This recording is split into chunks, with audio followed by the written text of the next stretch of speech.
Bismillahirrahmanirrahim. Assalamualaikum warahmatullahi wabarakatuh. Rencana berita ini ditulis oleh salah seorang wartawan bernama dan disiarkan pada 12 Jun tahun 2017 yang bertajuk Sambal Hitam Pahang jadi rebutan di Terengganu. Besut, sambal hitam Pahang yang cukup rasa, masam, masin, manis, pedas dan lemaknya memang popular sebagai makanan pembuka selera terutama pada bulan Ramadan ini. Sambal ini diperbuat daripada belimbing bulu rebus dan ditumis dengan bawang, ikan bilis, cili dan lain-lain, dimasak hingga hitam dan enak rasanya. Kini sambal hitam Pahang ini menjadi makanan kegemaran di Terengganu. Pengusaha sambal itu di sini, Muhammad Ridwan Ghazali berkata, sambal hitam itu merupakan makanan tradisi orang Pahang, khususnya di daerah Kuala Lipis, Raub dan Trantut, sebagai pencicah atau hidangan sampingan yang amat sedap jika dimakan dengan nasi panas. Saya memulakan perusahaan sambal ini 2 tahun lalu dengan memperkenalkannya kepada penduduk di beberapa buah daerah di Terengganu dan dalam masa yang singkat penerimaan mereka amat baik, kata Muhammad Ridwan yang bertugas sebagai guru pendidikan Islam. Muhammad Ridwan berkata permintaan yang tinggi mendorongnya membuka perusahaan membuat sambal berkenaan di sini dengan dibantu oleh isterinya Juhaida Aman, anak kelahiran Besut. Untuk membuat sambal ini, kami memerlukan buah belimbing buluh yang banyak kerana buah inilah yang menjadi asas kepada pembuatan sambal ini.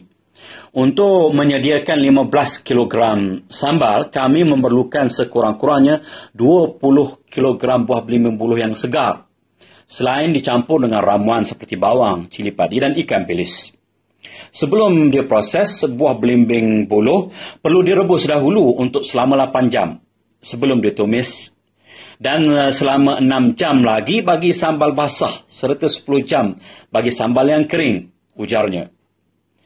Muhammad Ridwan berkelulusan pengajian Islam Universiti Mu'tah Jordan dan sedang mengikuti pengajian bahasa Arab peringkat sarjana di Universiti Islam Antarabangsa Malaysia.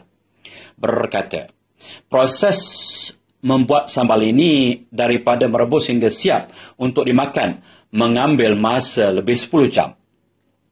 Ketahanan sambal hitam ini bergantung pada lamanya kita memasaknya, kerana ia boleh tahan lama hingga 2 tahun sekiranya dimasak kering, ujarnya yang juga merupakan guru tafsir Al-Quran di beberapa buah masjid di daerah Besut. Bagi memastikan keenakan sambal, buah belimbing yang hendak diproses juga disarankan yang masih baru dari pokok, di samping ramuan lain yang dimasak pada suhu sederhana bagi memastikan ia boleh dirasai oleh pelbagai golongan. Campuran cili padi hendaklah mengikut sukatan, manakala ikan bilis daripada grade terbaik.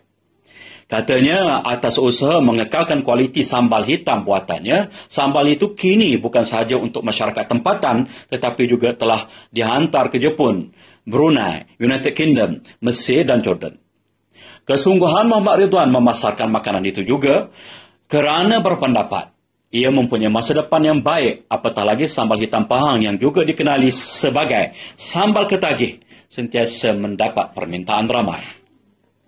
Antara dugaan yang dihadapi Muhammad Ridwan ialah kekangan mendapatkan bahan utama, belimbing buluh antara 500 hingga 800 kg sebulan.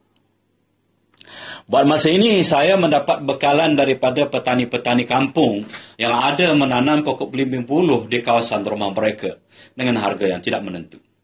Namun bagi mengatasi masalah itu, saya telah berusaha membantu petani menanam pokok berkenaan dengan membekalkan benih pokok belimbing secara percuma kepada mereka untuk ditanam sejak setahun yang lalu, jelas beliau.